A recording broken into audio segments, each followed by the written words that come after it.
You are LockedOn Braves POSTCAST, part of LockedOn Sports Atlanta, your team every day.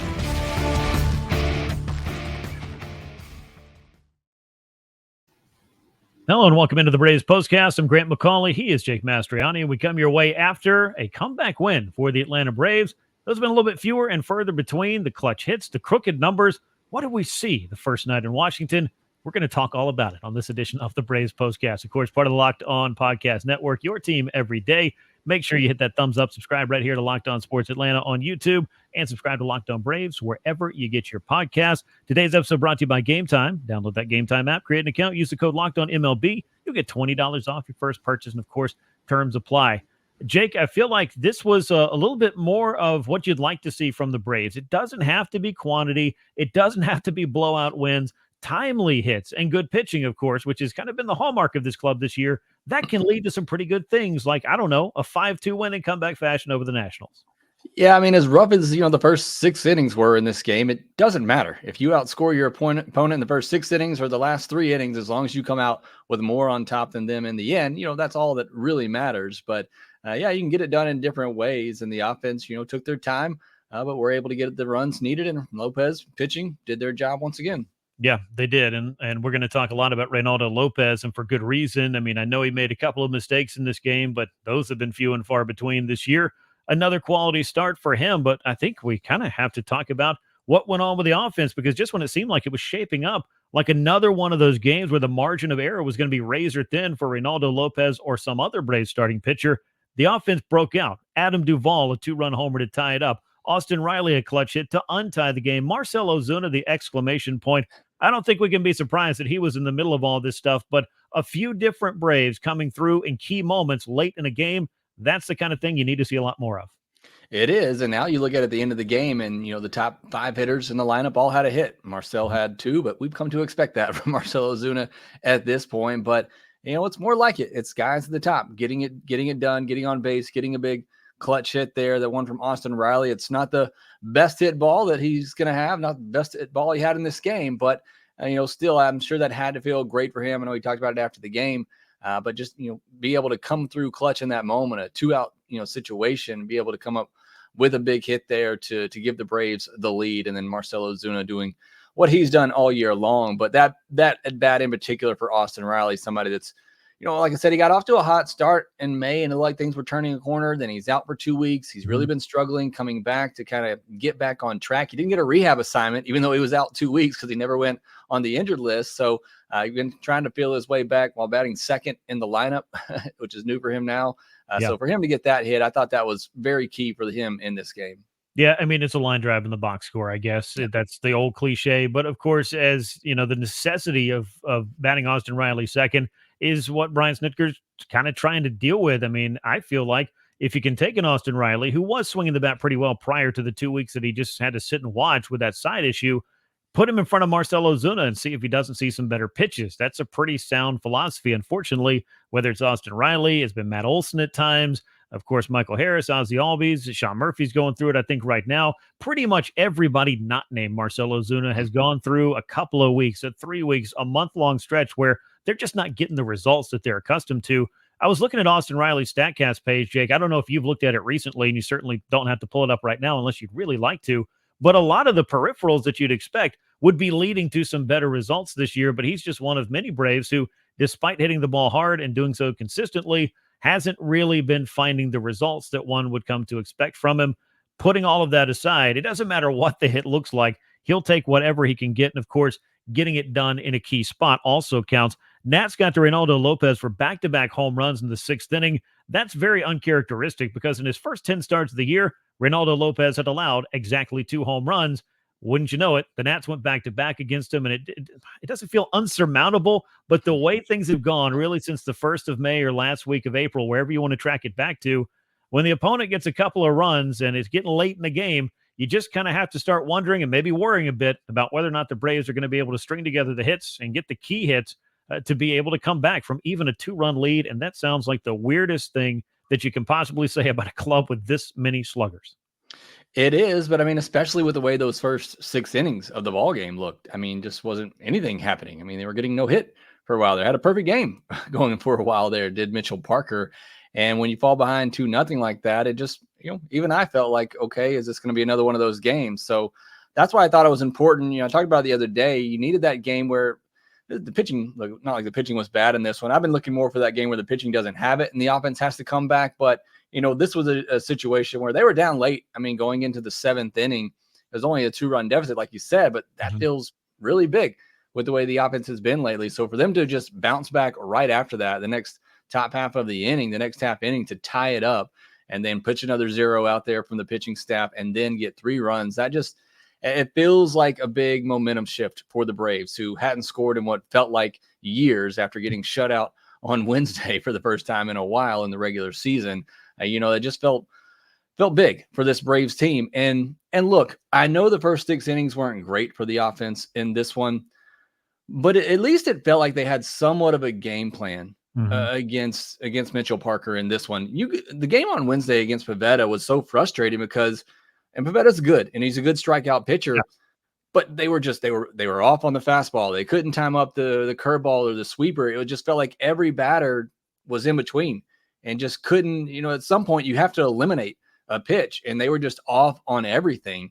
And so at least in this one, they were hunting pitches early. They were making contact. I mean, 3 strikeouts in this game? They only had 6 swings and misses the entire game in this one. So we get mad at them when they fall behind and they're striking out. They try, at least it looked like they tried to do something a little bit different and be more aggressive, hunt pitches early in the count, and they made some good contact. It's just, again, I know people don't want to hear it, just weren't getting the results for those first 6 innings. So even, Arcia had the leadoff double in that inning. You had, 2 hard hit balls after the one, another one by Ozzy that was a line out, just weren't able to get the results. So, at least you saw somewhat of a change in approach, I think, at the plate to do something different than whatever they did on Wednesday, because certainly what they did Wednesday didn't work either. Yeah, and if you think you're tired of saying it, or people are tired of hearing it, I know I'm tired of saying it, that, eventually some of this stuff has to kind of even out, or, it's, hits that just go begging, or hard hit contact that goes begging and doesn't turn in to those base hits. But it has been part of what's wrong with this offense. Not everything, but part. But that's a really good call about these strikeouts, which were much fewer and further between. And in fact, the swings and misses altogether, a lot of hard hit contact. Ozzy Albies just 1 hit to show for himself in this game, but 3 hard hit balls to steal a page out of your book. And overall, the Braves offense did look like it had much more of a plan and much more of a contact-oriented outcome in the early goings as well. And that was something that made them so good a year ago, was they did strike early. They would often go after pitches early in the count because they knew what they were looking for. And of course, they know the tendencies of the opposing pitcher through the game planning that I know that they still do, even if it doesn't seem like it with the outcomes of some of these games. But, the Braves were able to cobble together enough offense in this one and show up late in this game. And you mentioned it felt like they hadn't scored in forever, but it was about 48 hours ago that they just polished off a nice 8-3 win over the Red Sox. But then it followed with a 1-hit shutout in game 2 yesterday. And the first, 5-6 innings of this one, hits were pretty hard to come by as well. So the Braves offense able to shake that, off a little bit and start to get those hits when they needed them late in this game. And at this point, I mean, I hate to just keep saying it, but I'll say it again. You'll take quality over quantity in that the timely hitting will certainly be something that could get this club started. And it would be a big step for this Braves team. It would be. And, getting those 2 out hits, kind of like we saw in this one, is something we haven't seen a lot of over this stretch. And, you mentioned the fact, they scored a bunch of runs in that first game against the Red Sox, nothing after that, nothing for half of this game. And it's 5 runs and 7 hits. It's not like this was an offensive explosion necessarily, but I would obviously consider it a good outing overall for the offense in the end. But it's still just kind of what we've been talking about. It's 1 good game, 1 bad game, 1 good game, 1 bad game. And look, they've been a 500 team for a month and a half now. That's just what they've played like.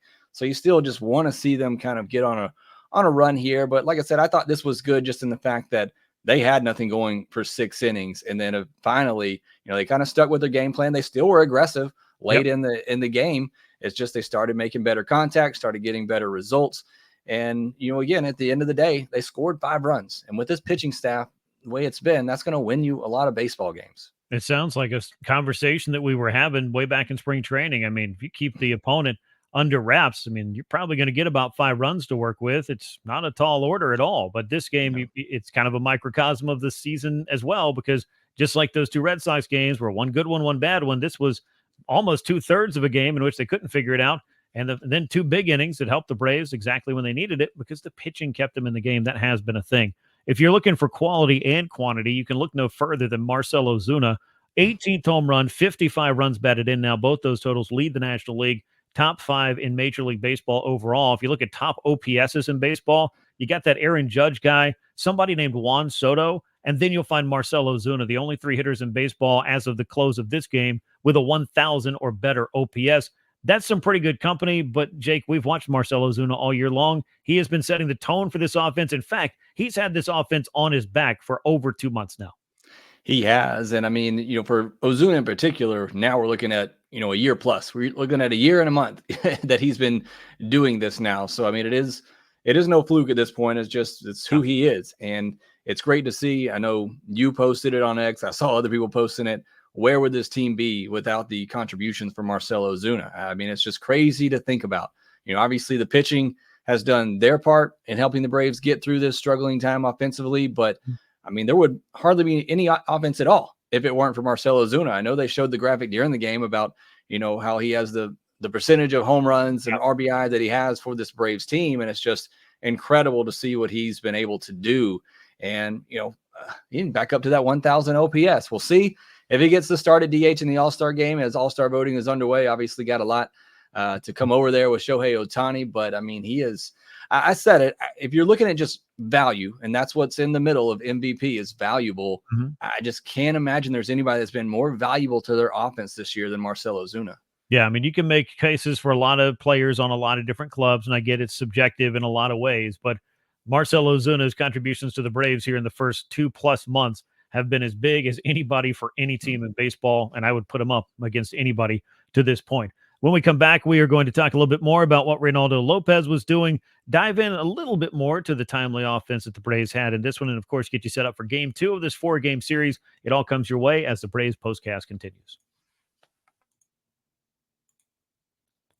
Prize Picks is America's #1 fantasy sports app with more than 3 million members. It's the easiest and most exciting way to get in on the action as you watch your favorite sports and players. Baseball season in full swing. All-star voting happening. All-star break right around the corner. Trade deadline not much further behind. Don't miss your chance, though, to add your favorite players from the diamond to your Prize Picks entries today. Whether it's strikeouts, RBIs, first-inning runs, take your pick of more or less. Add them to your Prize Picks entry today. Download the app. Use the code LOCKEDONMLB for a first deposit match of up to $100. That is LOCKEDONMLB in the Prize Picks app.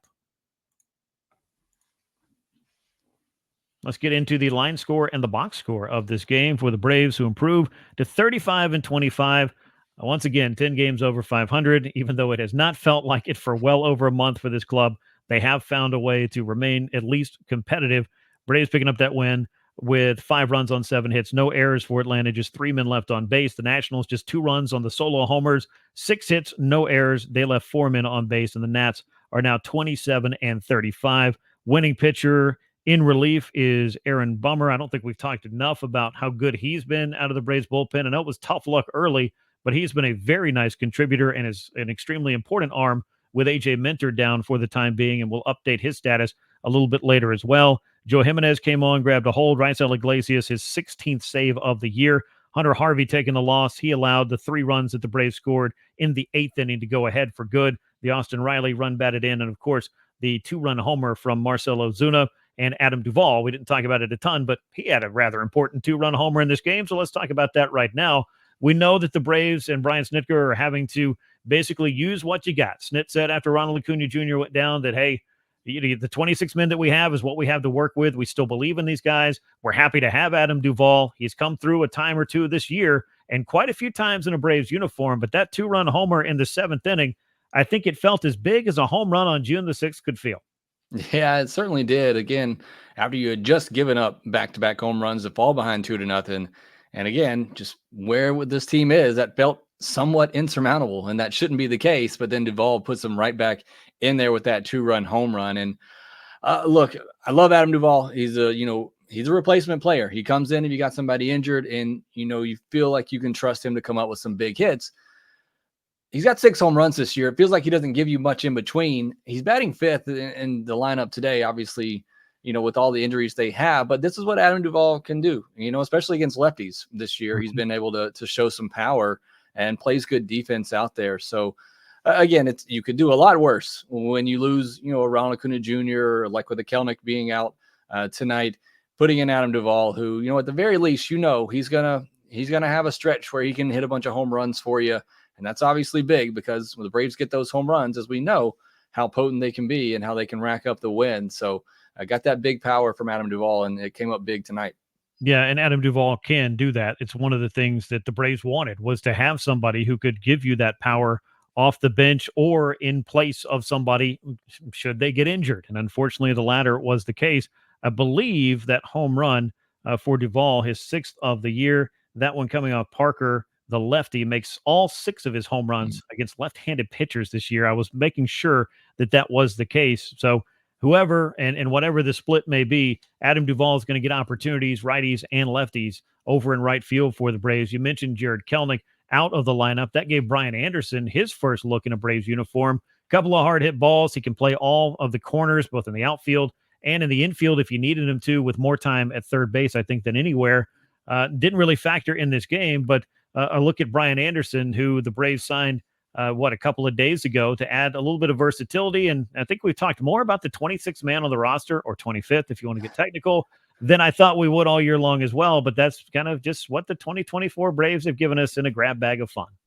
Yeah, I mean, with just the injuries that they've had, and, hopefully they have a dodge a scare there with Jared Kelnick, who, again, another player who's been playing well and now all of a sudden has a little bit of an injury. Again, hopefully it's nothing major there like it was for Riley that cost him 2 weeks, and get Kelnick back in there, who's really stepped up in the absence of Ronald Acuna Jr. in the outfield. But Brian Anderson, obviously very familiar from the Marlins. Like you said, some tough luck tonight, a 101.6 mile per hour line out that had an 800 expected batting average, another line out at 106 that had an 830 expected batting average. So welcome to the Braves in 2024, Brian Anderson. That's what you get when you line up a baseball like that. So again, veteran player, like you said, can play all 4 corners on the infield and on the outfield. So a good pickup for the Braves is that 25th, 26th man, which, like you said, unfortunately, we've had to see far too much so far this year. Yeah, apparently that's been more headline news than we've wanted it to be. But if you hadn't said it, I was going to. Yeah, 2 hard hit balls with 800 plus expected batting average. Yeah, you're a 2024 Brave, Brian Anderson. Congratulations to you.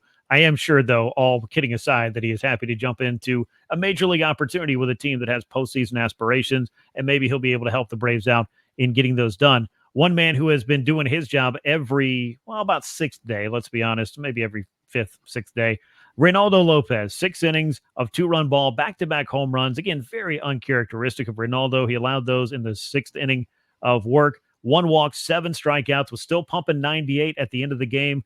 Jake, Reynaldo just continues to do his thing. It has been extremely, extremely important, the contribution that he has made thus far. 185 ERA, because it actually went up in this game slightly. It's 2nd in the National League. It's 4th in Major League Baseball.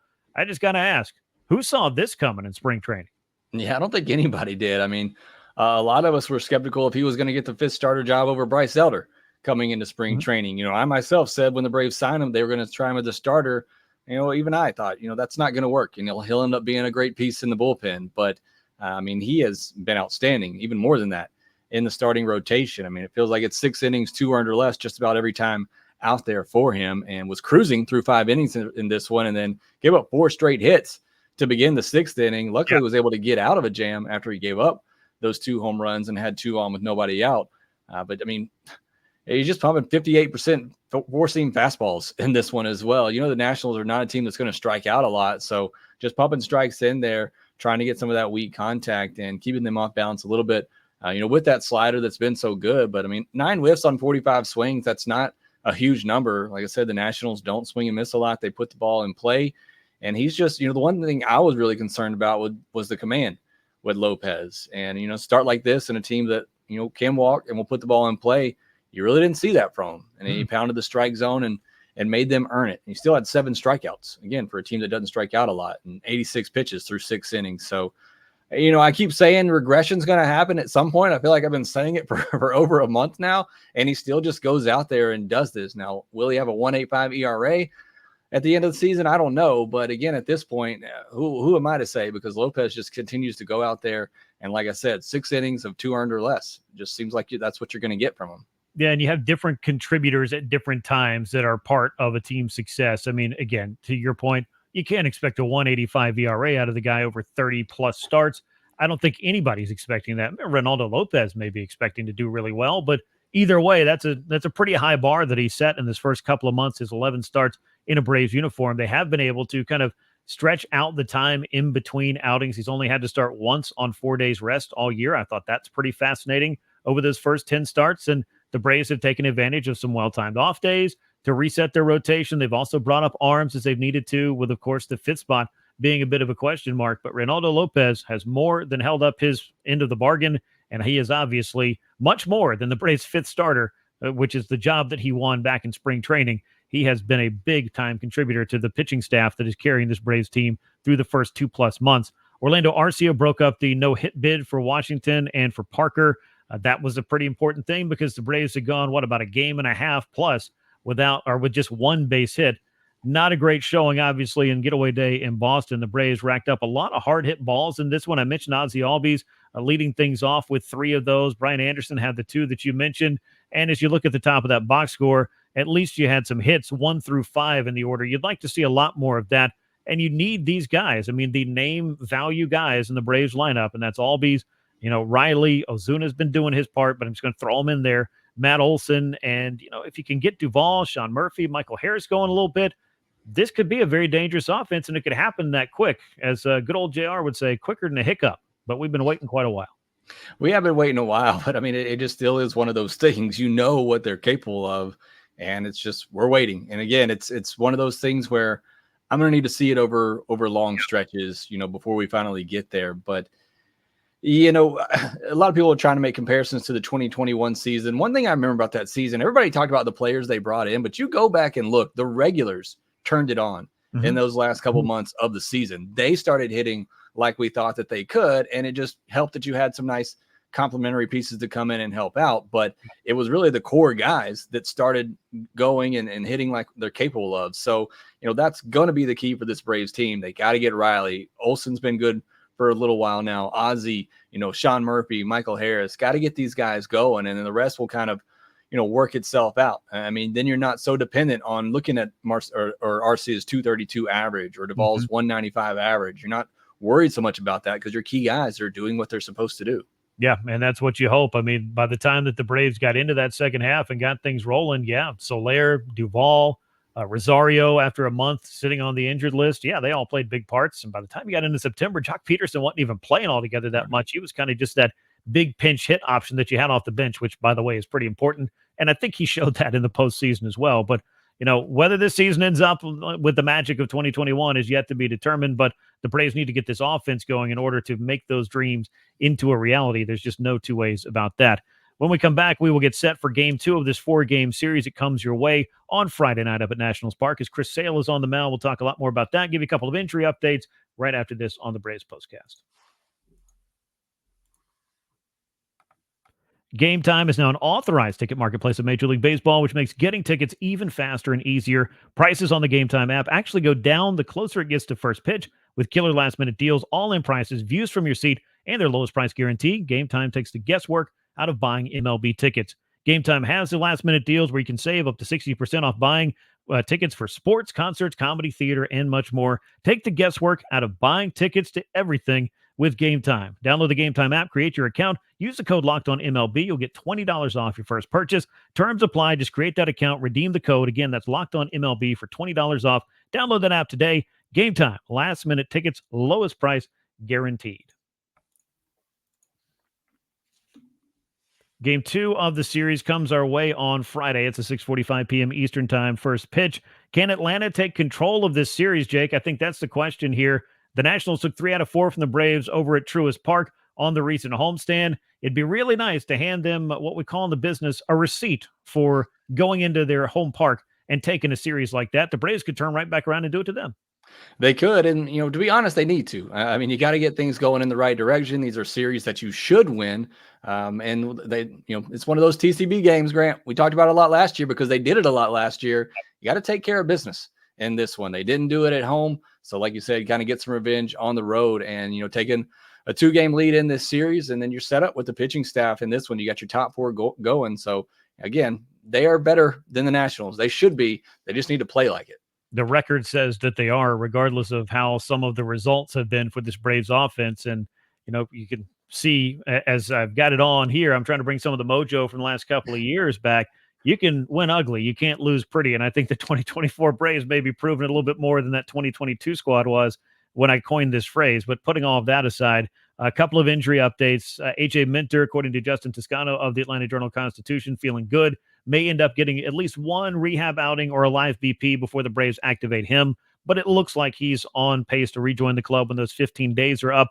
Jared Kelenic, though, out of the lineup on Thursday, rolled his right wrist on a diving catch at Fenway Park. That was a pretty scary one, Jake. I know we didn't do the postcast after that one because we probably would have just spent 30 minutes talking about how scary that injury was because there wasn't much else going on. But fortunately for Jared Kelenic and for Sean Murphy, for that matter, who got hit by a pitch on the elbow and had one of the grossest looking swelled up elbows I think I've ever seen in no time flat, the Braves dodged a couple of injury bullets there.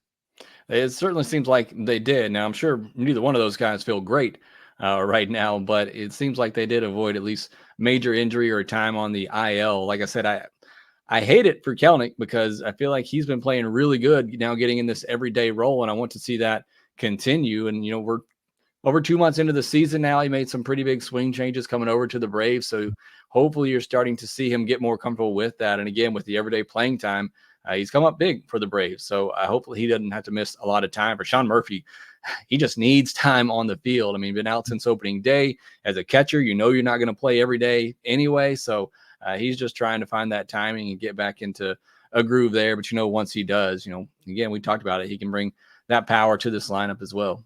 I can tell you, I mean, most catchers are, but I'll say it anyway. Sean Murphy is double tough. So if he has to leave a game after getting hit by a baseball, considering all the punishment he's taken in his career being a catcher, it had to be pretty painful. And again, I can't get that image out of my head and how quickly that elbow swelled up. I was really concerned that we might be dealing with another long-term ailment for Murphy, but he was back in the lineup against the Washington Nationals to open things up. And clearly he's got to use that arm a lot because he's got to throw the ball, and he's one of the best in baseball at throwing out runners. So thankfully, the Braves don't have to be without Sean Murphy from that particular incident after already losing him for 2 weeks to a strained oblique way back on opening day. Another question that will have to be answered, and maybe this one's rhetorical, I don't know. Can Chris Sale bounce back after his outing against the Oakland Athletics?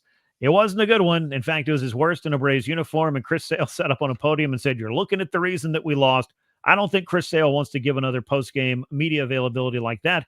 And we are talking about the May pitcher of the month in the National League. Chris Sale's been dynamite for the Atlanta Braves, 8-1, a 3.06 ERA. I would bet more so on that Chris Sale showing up than the guy who or the guy that gave up the 8 runs. Yeah, I'm really excited to see Chris Sale on Friday. Maybe a little bit of a mad Chris Sale out there coming off his worst outing of the year. But again, we talk about it. Where would the Braves team be without Marcell Ozuna? Where would they be without Chris Sale and the work that he's done on the mound? May pitcher of the month, as you mentioned. But yeah, I would not be too excited right now to face him if I'm Nationals hitters, because he's just been itching to get back out there after what happened at last time. So hopefully we're going to get another dominant outing from him. Hopefully we're going to get another 9 runs from the offense while he's on the mound. I'd love to see that as well. Yeah, I think Chris Sale, if I look today, his average run support is 6 runs per game or just under. I didn't know we'd be talking about any one Braves pitcher that's getting 6 runs per game, but Chris Sale is in fact that guy. The way he pitched in the month of May, he might have needed about 6 runs all month to win all 5 of his starts. That's how good he was. You've got right-hander Jake Irvin, who's going to be on the mound for the Washington Nationals, 3-5, but a 3.39 ERA. Nationals have got some, I think, sneaky good options in their rotation. They're a lot more competitive this year than I think we expected them to be, and certainly more so than a year ago. And I think that has to do with some of their pitchers taking a step forward and some of their young players, with more on the way, kind of starting to maybe get their feet under them at the major league level. Yeah, they've definitely gotten some good pitchers this year. A lot of pitchers are pitching well this year. Take that for what you will. But Jake Irvin struck out 10 Braves batters last time he faced them. You talk about Chris Sale wanting to get back and get some revenge just for not having a good game his last time out. I'm hoping these Braves hitters want to get out there and get some revenge against Jake Irvin, who set a career-high 10 strikeouts against them last time out. So, again, you saw it better from the Braves on Thursday night, making contact, not, having some sort of game plan out there, being aggressive early in counts. We'll see if they continue that against Jake Irvin, who again had a lot of success against them last time in Atlanta. Oh, we'll find out in game 2 of this 4-game series. Again, it's Chris Sale against Jake Irvin. First pitch at Nationals Park, 6:45 p.m. Eastern time. That's going to bring us to the end of this edition of the Braves Postcast. Make sure you subscribe to Locked On Sports Atlanta here on YouTube, where you'll catch every edition of the show. And make sure you leave us those likes and comments. Share the show with a friend. We appreciate all of that. Subscribe to Locked On Braves wherever you get your podcasts as well. Once again, the Braves into the win column with some late runs to beat the Washington Nationals by a 5-2 score. Take the opener of this series. For Jake Mastroianni, I'm Grant McAuley. We will catch you next time. And until then, so long, everyone.